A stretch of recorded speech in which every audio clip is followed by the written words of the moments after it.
नमस्कार, आप देख रहे हैं जौनपुर टुडे। मैं हूं शुभम अग्रहरी। साथियों, जैसा आप सभी को पता है कि कल यानी कि 5 फरवरी को अयोध्या के मिल्कीपुर विधानसभा में उपचुनाव का वोट डाला जाएगा। उपचुनाव के वोटिंग के लिए तमाम तैयारियां चुनाव आयोग के द्वारा पूरी कर ली गई हैं। प्रचार प्रसार का दौर अब खत्म हो चुका है। विधानसभा क्षेत्र में प्रचार प्रसार का दौर अब खत्म हो चुका है। सभी प्रत्याशियों के द्वारा प्रचार प्रसार बंद कर दिया गया है। जैसा आप सभी को पता है कि मतदान होने से 24 घंटे पहले ही प्रचार प्रसार का दौर खत्म हो जाता है और ऐसे में अब मिल्कीपुर में भी विधानसभा चुनाव का प्रचार प्रसार खत्म हो चुका है।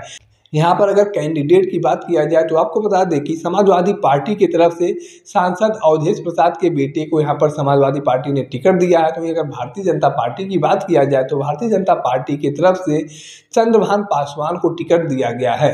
दोनों ही नेताओं में बड़ी टक्कर की लड़ाई है। अब यह देखना दिलचस्प होगा कि किसको मिल्कीपुर की जनता अपना नेता मानती है, किसको अपना विधायक चुनती है।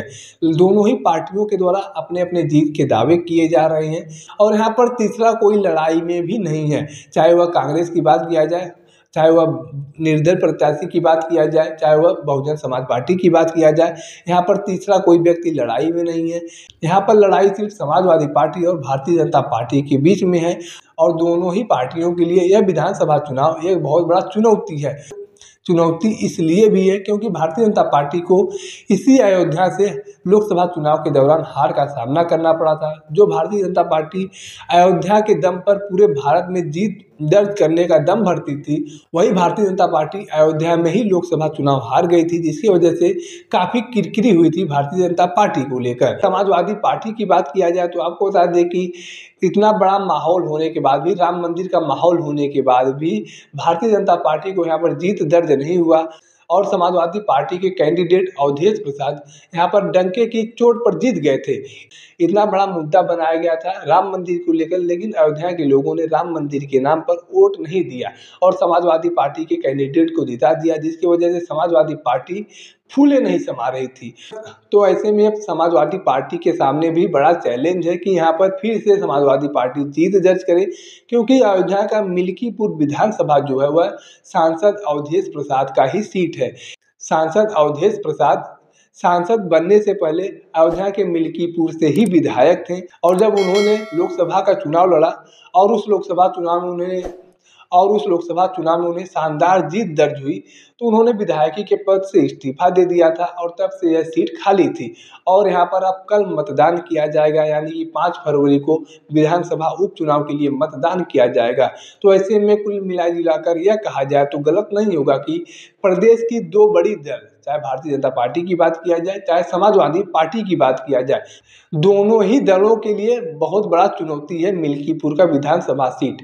माना जा रहा है कि उत्तर प्रदेश का सबसे हार्ड सीट मिल्कीपुर बना हुआ है।